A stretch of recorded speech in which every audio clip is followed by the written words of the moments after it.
बेंगलुरु दस्तावेज की गहन खोज में आपका स्वागत है, जो भ्रूण रेडियोलॉजी इमेजिंग में विशेषज्ञ गवाहों के लिए सिफारिशों का एक महत्वपूर्ण सेट है। भ्रूण रेडियोलॉजी घोषणा 2025 की अगली कड़ी के रूप में विकसित। इस दस्तावेज का उद्देश्य प्रसव पूर्व नैदानिक इमेजिंग की जटिलताओं के माध्यम से रेडियोलॉजिस्ट और कानूनी पेशेवरों का मार्गदर्शन करना है। प्रौद्योगिकी के तेजी से विकास और चिकित्सा क्षेत्र में बढ़ते मुकदमों के साथ विशेष रूप से भ्रूण इमेजिंग में स्पष्ट साक्ष्य आधारित दिशा निर्देशों की आवश्यकता कभी इतनी अधिक नहीं हमारे रही। साथ जुड़ें, क्योंकि हम इस ऐतिहासिक दस्तावेज में उल्लिखित प्रमुख अंतर्दृष्टि और व्यावहारिक कदमों को उजागर करते हैं, जिससे सभी हितधारकों के लिए न्याय और गुणवत्ता देखभाल सुनिश्चित होती है।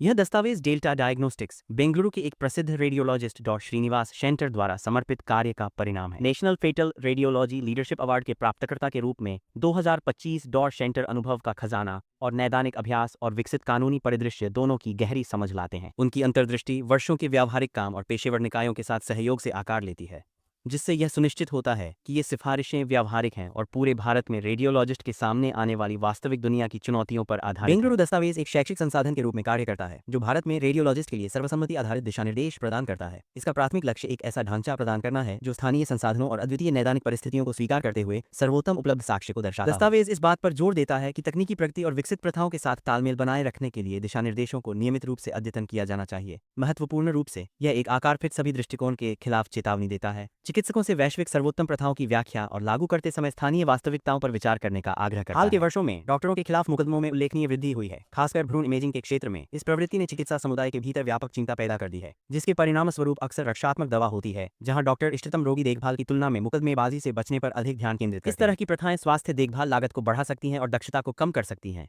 अंततः रोगी के परिणामों को प्रभावित कर सकती हैं। दस्तावेज इस उछाल के मूल कारणों की पड़ताल करता है, जिसमें इमेजिंग प्रौद्योगिकियों से अवास्तविक अपेक्षाएं और उपभोक्ता संरक्षण कानूनों के तहत सेवा प्रदाताओं के रूप में डॉक्टरों की धारणा शामिल है। डायग्नोस्टिक इमेजिंग, विशेष रूप से प्रसव पूर्व अल्ट्रासाउंड, एक शक्तिशाली उपकरण है, लेकिन अंतर्निहित सीमाओं के साथ आता है।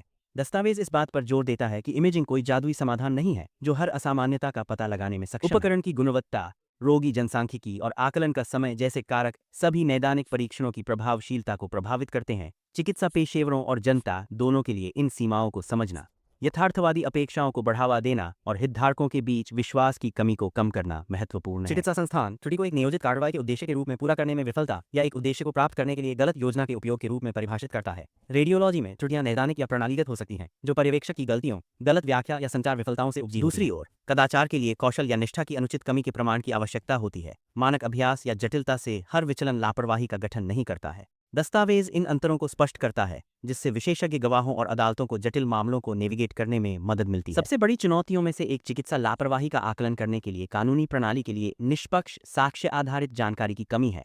प्रसव पूर्व अल्ट्रासाउंड एक विशेष और तेजी से विकसित होने वाला क्षेत्र है, जिससे न्यायाधीशों और उपभोक्ता मंचों के लिए तकनीकी प्रगति और उनके निहितार्थों को बनाए रखना मुश्किल हो जाता है। दस्तावेज एक ऐसी प्रणाली की वकालत करता है जो पारदर्शिता और निष्पक्षता बनाए रखते हुए मामलों को जल्दी से वर्गीकृत कर सके, तुच्छ शिकायतों को फिल्टर कर सके और वास्तविक चिंताओं पर संसाधनों पर ध्यान केंद्रित कर सके। निष्पक्ष निर्णय सुनिश्चित करने के लिए चिकित्सा और कानूनी पेशेवरों के बीच ज्ञान की खाई को पाटना आवश्यक है। दस्तावेज जटिल इमेजिंग अवधारणाओं को सरल भाषा में प्रस्तुत करने, सुलभ दिशानिर्देश विकसित करने और चिकित्सा और कानूनी समुदायों के बीच सहयोग को बढ़ावा देने की सिफारिश करता है। सटीक जानकारी तक पहुंच में सुधार करके न्यायाधीश और जनता दोनों अधिक सूचित निर्णय ले सकते हैं, अंततः रोगियों और स्वास्थ्य सेवा प्रदाताओं को समान रूप से लाभान्वित कर सकते हैं। कई कारक भ्रूण नैदानिक इमेजिंग के प्रदर्शन को प्रभावित करते हैं। मातृ कारकों में चिकित्सा स्थितियां, मोटापा, अनुपालन और समय शामिल हैं। भ्रूण के कारकों में स्थिति, गर्भकालीन आयु और विकासात्मक चरण शामिल हैं। उपकरण और संसाधन कारक अल्ट्रासाउंड मशीन के प्रकार से लेकर नैदानिक सेटिंग तक होते हैं। ये चर छवि अधिग्रहण, व्याख्या और अनुवर्ती देखभाल को प्रभावित कर सकते हैं। नैदानिक परिणामों के निष्पक्ष मूल्यांकन के लिए इन प्रभावों को पहचानना महत्वपूर्ण है। प्रत्येक नैदानिक परीक्षण का मूल्यांकन सच्ची सकारात्मकता,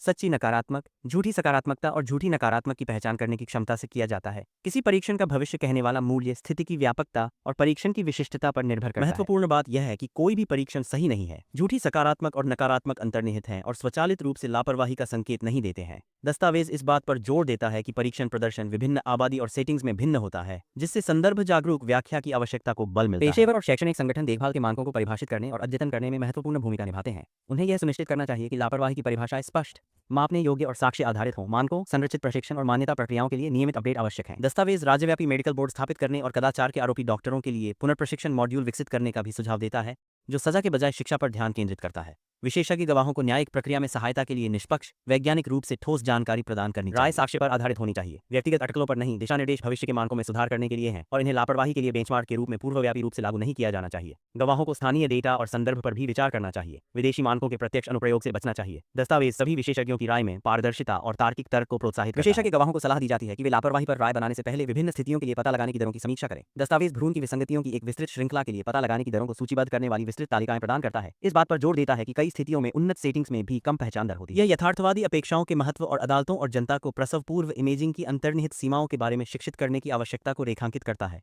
स्कैन का समय विशेष रूप से गर्भकालीन आयु और तिमाही CRT स्थितियों का पता लगाने की संभावना को महत्वपूर्ण रूप से प्रभावित करता है। कुछ विसंगतियां केवल विशिष्ट चरणों में दिखाई देती हैं और अन्य जन्म के बाद तक पता लगाने योग्य नहीं हो सकती हैं। विशेषज्ञ गवाहों को मामलों का आकलन करते समय इन बारीकियों को ध्यान में रखना चाहिए, यह सुनिश्चित करते हुए कि राय वर्तमान तकनीक और दिशानिर्देशों के साथ वास्तविक रूप से प्राप्त करने योग्य है। सभी स्वास्थ्य देखभाल सेटिंग्स में नवीनतम इमेजिंग तकनीक तक पहुंच। दस्तावेज इस बात पर प्रकाश डालता है कि उच्च स्तरीय मशीनें सार्वभौमिक रूप से उपलब्ध नहीं हैं और उनकी क्षमताओं के बारे में सार्वजनिक धारणाएं भ्रामक हो सकती हैं। विशेषज्ञ गवाहों को अदालतों को इन सीमाओं की व्याख्या करनी चाहिए, इस बात पर जोर देते हुए कि मानकों को इस आधार पर निर्धारित किया जाना चाहिए कि बहुमत के लिए क्या सुलभ है, न कि केवल कुछ विशेषाधिकार प्राप्त लोगों के लिए। डायग्नोस्टिक इमेजिंग के मूल्यांकन में ओपेरा दस्तावेजीकरण महत्वपूर्ण है। विशेषज्ञ गवाहों को रिकॉर्ड की गुणवत्ता और पूर्णता का आकलन करना चाहिए। स्कैन की समग्रता पर विचार करते हुए एक छूटी हुई खोज पर ध्यान केंद्रित करने के बजाय उन्हें पैटर्न की पहचान करने और यह निर्धारित करने के लिए पूर्व इमेजिंग की समीक्षा भी करनी चाहिए कि त्रुटियां यादृच्छिक या व्यवस्थित हैं या नहीं। यह व्यापक दृष्टिकोण निष्पक्ष और वस्तुनिष्ठ मूल्यांकन का समर्थन करता है। एक ऐसे मामले पर विचार करें जहां प्रसव पूर्व स्कैन में एक कटे होंठ और तालु छूट गया।